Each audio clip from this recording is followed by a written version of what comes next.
যে আমরা ঠিক করেছি যে নির্দিষ্ট ইন্টারভেলে আমরা তৃণমূলের বিভিন্ন যে দুর্নীতি চলছে আসানসোল শিল্পাঞ্চলে তার সম্পর্কে ব্রেকিং আপনাদেরকে আমরা দেব। তারই একটা আজকে আমরা প্রথম আপনাদের সামনে রাখছি। আমাদের রাজ্য নেতা জিতেন্দ্রদা রয়েছে, উনি পুরো বিষয় আপনাদের সামনে রাখবেন। মাধাইপুরে কোল স্ক্যাম এই বিষয়ের উপরে আমি জিতেন্দ্রদাকে অনুরোধ করব পুরো বিষয় আপনাদের সামনে রাখার। যেটা অলরেডি আমাদের জেলা সভাপতি বলেছেন, ওনার নির্দেশেই কিছু তথ্য ঝাঁঝরার যে প্রজেক্ট আছে ইসিএল এর, সেই প্রজেক্টে একটা বড় কোল স্ক্যাম হয়েছে। পাণ্ডবেশ্বরের বিধায়ক নরেন্দ্রনাথ চক্রবর্তীর প্রোটেকশনে, সেটা আপনাদের সামনে আমরা তুলে ধরতে চাই। আপনারা জানেন যে ঝাঁঝরা প্রজেক্টে থ্রু আউট দ্য ইয়ার যে কোল প্রোডাকশন হয়, পরবর্তী ক্ষেত্রে বিভিন্ন যারা কয়লা ক্রয় করতে চায় তারা অকশনের মাধ্যমে সে কয়লা ক্রয় করে। আমরা যেটা খবর পেয়েছি যে লাস্ট 1 বছর ধরে পাণ্ডবেশ্বরের বিধায়কের প্রোটেকশনে এবং এখানকার যে জিএম আছে মিস্টার মহাপাত্র এবং যারা এজেন্ট আছে তারা সবাই মিলে দুভাবে কয়লার দুর্নীতির সঙ্গে যুক্ত হয়েছে। একটা হলো তারা করেছেন কি ওভার রিপোর্টিং করেছে, যে যতটা প্রোডাকশন হয়নি তার চেয়ে বেশি প্রোডাকশন দেখিয়ে দিয়েছে। এবং দ্বিতীয় করেছেন যেটা যে প্রোডাকশন হয়েছে কয়লার, সেটা তারা কয়লা মাফিয়াদের মাধ্যমে বিক্রি করে দিয়েছেন, কয়লা মাফিয়াদেরকে চুরি করার সুযোগ করে দিয়েছেন। এবং আপনারা জানেন যে বছরে একবার কোল মেজারমেন্ট হয়, এবং এই যখন তারা বুঝতে পারলেন যে মার্চ মাসে এপ্রিল মাসে কোল মেজারমেন্ট স্টার্ট হবে, তার আগে এই যে ঘাটতি প্রায় 1.5 লক্ষ টন কয়লা ঘাটতি হয়েছিল, এই ঘাটতি ধরা পড়ে যাবে, তাই এটাকে ধামাচাপা দেওয়ার জন্য তারা কি করলেন, উখড়ার একটা দে গ্রুপ আছে, তাদের মাধ্যমে মেজিয়া থার্মাল পাওয়ার প্ল্যান্ট থেকে ব্ল্যাক কোল ডাস্ট যেটা হয়, পাওয়ার প্ল্যান্ট থেকে বেরোয়, সেটা ঝাঁঝরাতে বিভিন্ন গর্ত ভরাট করতে হবে সে কারণে নিয়ে আসে। এবং গর্ত ভরাট হয়নি, সমস্ত ডাস্টটাই ঝাঁঝরাতে যে সাইডিং আছে যেখানে কয়লা রাখা ছিল তার সঙ্গে এটা মিক্স করে দেওয়া হয়, এবং মিক্স করার পর এটা এখন বিক্রি করা হচ্ছে, এবং বেশ কিছু মিক্স করে এখনো ওইখানে রেখে দেওয়া হয়েছে।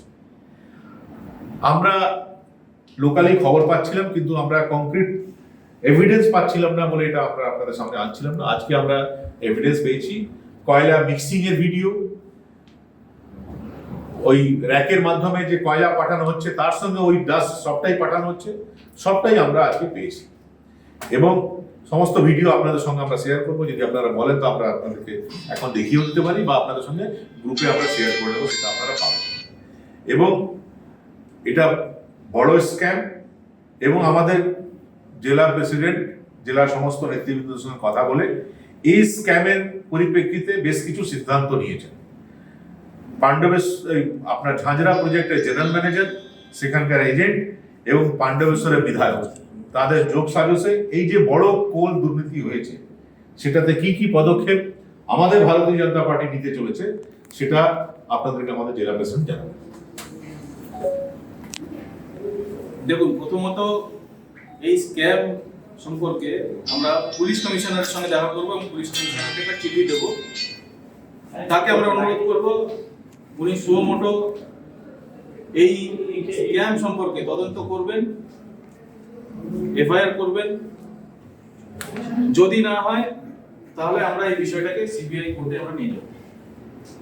দ্বিতীয়ত আমরা ইসিএল এর সিএমডির সঙ্গে দেখা করব, তাকে অনুরোধ করব যে ইন্টারনাল একটা তদন্ত আপনারা শুরু করুন, এবং যতদিন না পর্যন্ত তদন্তের রিপোর্ট বেরিয়ে আসছে ততদিন পর্যন্ত জিএমকে ক্লোজ করুন। জিএমকে ক্লোজ করে তদন্ত করলে তবেই নিরপেক্ষ তদন্ত হবে, এটা আমরা সিএমডিকে আমরা অনুরোধ করব। এই দুটো পদক্ষেপ আমরা প্রথম নিচ্ছি, তারপরে কি হচ্ছে দেখার পরে আমরা সাংগঠনিকভাবে আমরা সিদ্ধান্ত নেব আগামী দিন আমরা কি করব। কিন্তু কোনো মতেই এই দুর্নীতিকে আমরা ওখানে হতে দেব না। Shyam steel flexi strong TMT बार, ये स्ट्रॉन्ग के साथ फ्लेक्सिबल भी है। आपदा मुसीबत कोई भी आए, ये घर को अटूट बनाए। जब टीएमटी फ्लेक्सी स्ट्रॉन्ग, तो घर रहे हमेशा के लिए स्ट्रॉन्ग। আমাদের চূড়ান্ত সিদ্ধান্ত। বলছি কয়লাটা তো এসিএল এর কয়লা, সেই জায়গায় দাঁড়িয়ে যে আপনারা যে বলছেন যে এই কয়লাটা চুরি হয়েছে, আপনারা এখনো পর্যন্ত কি ইসিএল কর্তৃপক্ষকে বিষয়টা কিছু জানিয়েছেন? ইসিএল কর্তৃপক্ষ জেনারেল ম্যানেজারের কাছে যখন যখন আমরা এই ভিডিও পেয়েছিলাম, সঙ্গে সঙ্গে জেএমকে আমরা পাঠিয়েছিলাম যে আপনি এটা দেখুন। তখন উনি বলছিলেন যে দেখছি, কিন্তু পরবর্তী ক্ষেত্রে আমরা দেখলাম যে সোর্সের মধ্যেই ভূত আছে, উনি এটার সঙ্গে নিজে ডিরেক্টলি ইনভলভ। স্বাভাবিকভাবে উনি দেখবেন না এটা কি করে ধামাচাপা দেওয়া যায়, সেই চেষ্টা উনি করে যাচ্ছেন। এটা আমরা মেনে নেব না। ভারতীয় জনতা পার্টি করাপশন ইস্যুতে জিরো টলারেন্স। আপনি জানেন যে এর আগেও ইসিএল এ কয়েকজন জিএম অলরেডি জেল কেটেছে। বিএসএফ এর জওয়ান তাদেরকেও কিন্তু দুর্নীতির সঙ্গে যুক্ত হয়েছেন, এই সরকার কিন্তু সেন্ট্রাল গভর্নমেন্ট কিন্তু ছাড়েনি। তো যেই হোক না কেন দুর্নীতির সঙ্গে যুক্ত হলে আমাদের নরেন্দ্র মোদী সরকার বা তার যে বিভিন্ন এজেন্সি কাউকে ছেড়ে কথা বলবো না। ইসিএল আধিকারিক বলে তিনি যদি ভাবেন যে তিনি সেন্ট্রাল গভর্নমেন্টে বা ইসিএল এমপ্লয়ি তিনি বেঁচে যাবেন, বাঁচতে পারবেন না। এর আগে কয়েকজন জিএম অলরেডি জেলে গেছে, তিনি এর সঙ্গে যুক্ত থাকলে তিনিও জেলে যাবেন।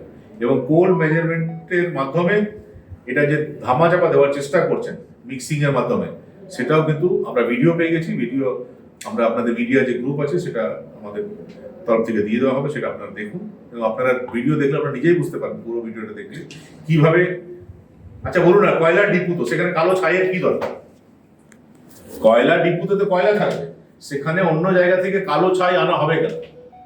এবং র্যাকে করে যখন কয়লা যাচ্ছে, সেটা কয়লা যাবে তো, ওই র্যাকের মধ্যে আবার কালো ছাই যাবে কি করে? কেন এটা করা হচ্ছে? এর জবাব তো ইসিএল কে দিতে হবে। যেটা আমাদের জেলা সভাপতি বলেছেন যে অলরেডি উনি কয়েকদিনের মধ্যেই আমরা সিপি কে কমপ্লেন করা হবে এবং কমপ্লেনটা এফআইআর হিসেবে ট্রিট করে জিএম এবং সেখানকার যে বিধায়ক তাদের বিরুদ্ধে তদন্ত হোক, সে আবেদন করবে বিজেপি।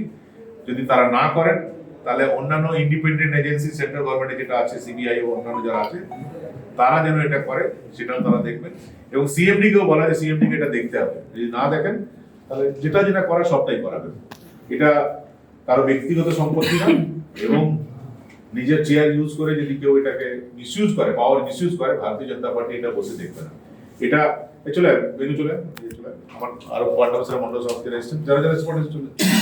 এবং যদি কেউ ভাবে যে এইভাবে দুর্নীতির সঙ্গে যুক্ত হয়ে সরকারের ভাবমূর্তি নষ্ট করবে এবং সরকারের রেভিনিউ লস করাবে, এটা ভারতীয় জনতা পার্টি মেনে নেবে না। এবং যেটা আমাদের জেলা সভাপতি বলেছেন যে আজকে এই পাণ্ডবটাই আমাদের জেলা কমিটির নেতৃবৃন্দ বিভিন্ন বিধানসভা ভিত্তিক তারা আগামী দিনে আপনাদের সামনে তুলে ধরবে।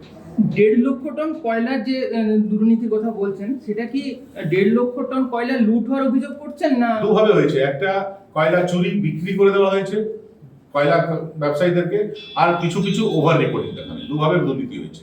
কয়লা যেটা বিক্রি করা হয়েছে সেটা ডাইরেক্ট বিধায়কের মদদে হয়েছে, আর ওভার রিপোর্টিং যেটা হয়েছে সেটা জিএম এর মদদে হয়েছে।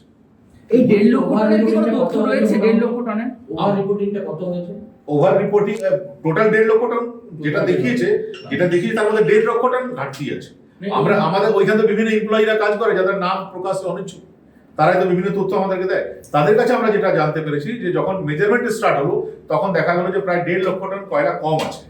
সেটাই ভরাট করা যায়, ওই কমটা যাতে না থাকে, পুরোটা দেখানো যায় যে না কয়লার অভাব নেই।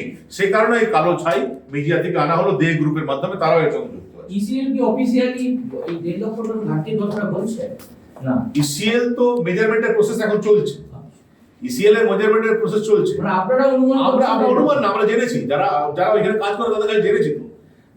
এই যে বাইরে থেকে ছাই যে আমদানি করা হচ্ছে, ये स्टाइल का मामला है। रूपा फ्रंटलाइन।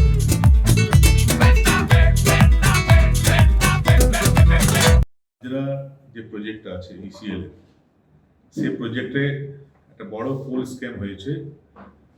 পাণ্ডবেশ্বরের বিধায়ক নরেন্দ্রনাথ চক্রবর্তীর প্রোটেকশনে, সেটা আপনাদের সামনে আমরা তুলে ধরতে চাই। আপনারা জানেন যে ঝাঁঝরা প্রজেক্টে থ্রু আউট দ্য ইয়ার যে কোল প্রোডাকশন হয়, পরবর্তী ক্ষেত্রে বিভিন্ন যারা কয়লা ক্রয় করতে চায় তারা অকশনের মাধ্যমে সে কয়লা ক্রয় করে। আমরা যেটা খবর পেয়েছি যে লাস্ট 1 বছর ধরে পাণ্ডবেশ্বরের বিধায়কের প্রোটেকশনে এবং এখানকার যে জিএম আছেন মিস্টার মহাপাত্র এবং যারা এজেন্ট আছেন, তারা সবাই মিলে দুভাবে কয়লার দুর্নীতির সঙ্গে যুক্ত হয়েছে। একটা হলো তারা করেছেন কি ওভার রিপোর্টিং করেছেন, যে যতটা প্রোডাকশন হয়নি তার চেয়ে বেশি প্রোডাকশন দেখিয়ে দিয়েছে। এবং দ্বিতীয় করেছেন যেটা যে প্রোডাকশন হয়েছে কয়লার, সেটা তারা কয়লা মাফিয়াদের মাধ্যমে বিক্রি করে দিয়েছেন, কয়লা মাফিয়াদেরকে চুরি করার সুযোগ করে দিয়েছেন। এবং আপনারা জানেন যে বছরে একবার কোল মেজারমেন্ট হয়, এবং এই যখন তারা বুঝতে পারলেন যে মার্চ মাসে এপ্রিল মাসে কোল মেজারমেন্ট স্টার্ট হবে, তার আগে এই যে ঘাটতি প্রায় 1.5 লক্ষ টন কয়লা ঘাটতি হবে, এই ঘাটতি ধরা পড়ে যাবে। তাই এটাকে ধামাচাপা দেওয়ার জন্য তারা কি করলেন, উখড়ার একটা দেব গ্রুপ আছে, তাদের মাধ্যমে মেজিয়া থার্মাল পাওয়ার প্ল্যান্ট থেকে ব্ল্যাক কোল ডাস্ট যেটা হয়, পাওয়ার প্ল্যান্ট থেকে বেরোয়, সেটা ঝাঁঝরাতে বিভিন্ন গর্ত ভরাট করতে হবে সে কারণে নিয়ে আসে। এবং গর্ত ভরাট হয়নি, সমস্ত ডাস্টটাই ঝাঁঝরাতে যে সাইডিং আছে যেখানে কয়লা রাখা ছিল তার সঙ্গে এটা মিক্স করে দেওয়া হয়, এবং মিক্স করার পর এটা এখন বিক্রি করা হচ্ছে, এবং বেশ কিছু মিক্স করে এখনো এখানে রেখে দেওয়া হয়েছে। আমরা লোকালি খবর পাচ্ছিলাম, কিন্তু আমরা কংক্রিট এভিডেন্স পাচ্ছিলাম না বলে এটা আমরা আপনাদের সামনে আনছিলাম না। আজকে আমরা এভিডেন্স পেয়েছি, কয়লা মিক্সিং এর ভিডিও, ওই র্যাকের মাধ্যমে যে কয়লা পাঠানো হচ্ছে তার সঙ্গে ওই ডাস্ট সবটাই পাঠানো হচ্ছে, সবটাই আমরা আজকে পেয়েছি। এবং সমস্ত ভিডিও আপনাদের সঙ্গে আমরা শেয়ার করবো, যদি আপনারা বলেন তো আমরা আপনাদেরকে এখন দেখিয়েও দিতে পারি, বা আপনাদের সঙ্গে গ্রুপে আমরা শেয়ার করে নেবো, সেটা আপনারা পাবেন। এবং এটা বড় স্ক্যাম, এবং আমাদের জেলা প্রেসিডেন্ট জেলার সমস্ত নেতৃবৃন্দের সঙ্গে কথা বলে এই স্ক্যামের পরিপ্রেক্ষিতে বেশ কিছু সিদ্ধান্ত নিয়েছে। আপনার ঝাঁঝরা প্রজেক্টের জেনারেল ম্যানেজার, সেখানকার এজেন্ট এবং পাণ্ডবেশ্বরের বিধায়ক, তাদের যোগ সাজসে এই যে বড় কোল দুর্নীতি হয়েছে সেটাতে কি কি পদক্ষেপ আমাদের ভারতীয় জনতা পার্টি নিতে চলেছে সেটা আপনাদেরকে আমাদের জেলা প্রেসিডেন্ট জানাবে। এর সঙ্গে যুক্ত থাকে তাহলে তো ঠিক আছে, আর যারা যুক্ত নেই তারা এই দায়ভার কেন বহন করবে? তাদেরকে ভাবতে হবে তাহলে নরেন চক্রবর্তীকে তৃণমূল সরাচ্ছে কি সরাচ্ছে না তা দেখে আমরা বুঝতে পারবো যে পুরো দল এই দুর্নীতির সঙ্গে পুরোপুরি সাংগঠনিকভাবে যুক্ত আছে না নেই। যদি সরিয়ে দেয় তাহলে বুঝবো যে পুরো দল নেই, আর যদি নরেন চক্রবর্তী থেকে যায় তাহলে বুঝতে পারবো দল এটাকে এন্ডোর্স করছে। কয়লা মন্ত্রক তো বিজেপির অধীনে রয়েছে, তাহলে কি কয়লা মন্ত্রীর কাছে বিষয়টা আপনারা তুলে ধরবেন? প্রথমে আমরা লোকাল বডির কাছে আমরা যাই, এখানে কি হচ্ছে দেখে নিই, যদি প্রয়োজন হয় না কয়লা মন্ত্রী পর্যন্ত। বলছি, আপনারা কি মনে করছেন যে এটা একটা বড়সড় একটা সিন্ডিকেট? অবভিয়াসলি এটা সিন্ডিকেট। একটা বড় সিন্ডিকেট না হলে এত বড় স্ক্যাম করা কোনোদিন কারোর একার পক্ষে সম্ভব নয়, দু একজন মিলে এটা করতে পারেন। একটা পুরো সিন্ডিকেটই কাজ করছে, তার সঙ্গে আমাদের এই তৃণমূল দলের যারা নেতা রয়েছেন এখানে তারাও যুক্ত রয়েছে। বলছি, গতকাল বংশগোপাল চৌধুরী সিপিএম এর প্রাক্তন সাংসদ